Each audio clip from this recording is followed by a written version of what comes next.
ప్రభువైన యేసుక్రీస్తు నామములో మీకు సమాధానం కలుగును గాక. షలోమ్. ద్వితీయోపదేశ కాండము 20వ అధ్యాయము 3వ వచనము. మీ హృదయములు జంకనీయకుడి, భయపడకుడి. ఇది ఎవరికి ఇవ్వబడిన వాగ్దానం అంటే, యుద్ధానికి సమీపిస్తున్నటువంటి ఇశ్రాయేలీయుల గురించి దేవుడు వారికి ఇస్తున్నటువంటి వాగ్దానం.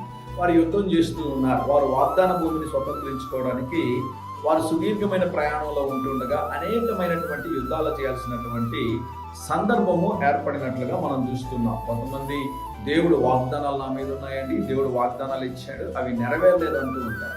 దేవుడు వాగ్దానాలు ఇచ్చాడు, కానీ వాటిని మీరు పొందుకోవడానికి మీరు ప్రయాసపడాలి. గమనించండి ప్రియులారా, దేవుడు నీ జీవితంలో నీకు ఇచ్చినటువంటి వాగ్దానము నెరవేరకుండా ఉండునట్లుగా అనుదినము సాతాను ఎన్నో ప్రయత్నాలు చేస్తూ ఉంటాడు, ఎన్నో అడ్డంకులు కలుగు చేస్తూ ఉంటాడు. అనేక మంది వ్యక్తుల ద్వారా, అనేక సందర్భాల ద్వారా, అనేక కార్యాల ద్వారా దేవుడు నీ జీవితంలో వచ్చినటువంటి వాగ్దానములు, దేవుడు నీ జీవితంలో వచ్చినటువంటి ఆశీర్వాదాలని సాతాను అడ్డుకుంటూ ఉంటాడు. వాటి గురించి మనం భయపడాల్సిన అవసరం లేదు.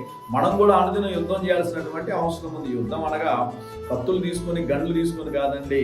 మనం దేని ద్వారా యుద్ధం చేయాలి అంటే, మోకాళ్ళ ద్వారా అనగా ప్రార్థన ద్వారా మనం యుద్ధం చేసినప్పుడు తప్పకుండా మనం జయం పొందుకుంటాం. ఈరోజు ఏదైనా ఒక కార్యాన్ని బట్టి మీరు భయపడుతూ ఉన్నారా, జంకుతూ ఉన్నారా, లేకుంటే ఎవరైనా మిమ్మల్ని భయపెడుతూ ఉన్నారా? ఉదయకాల సమయంలో ప్రభు మాట్లాడుతూ ఉన్నాడు, వారికి భయపడొద్దు, జడియకుము, భయపడకుము, నేను నీకు తోడై ఉన్నానని దేవుడు వాగ్దానం చేస్తున్నాడు. ప్రార్థనలో బలపడండి, ఆత్మలో బలం పొందుకోండి, సాతాను దురాత్మ అంధకార శక్తుల మీద జయం పొందుకోండి, ప్రార్థనలో స్థిరులుగా ఉండండి. తద్వారా జయ జీవితాన్ని దేవుడు మీకు అనుగ్రహిస్తాడు. ధైర్యంగా ఈ దినాన్ని ఎదుర్కోండి.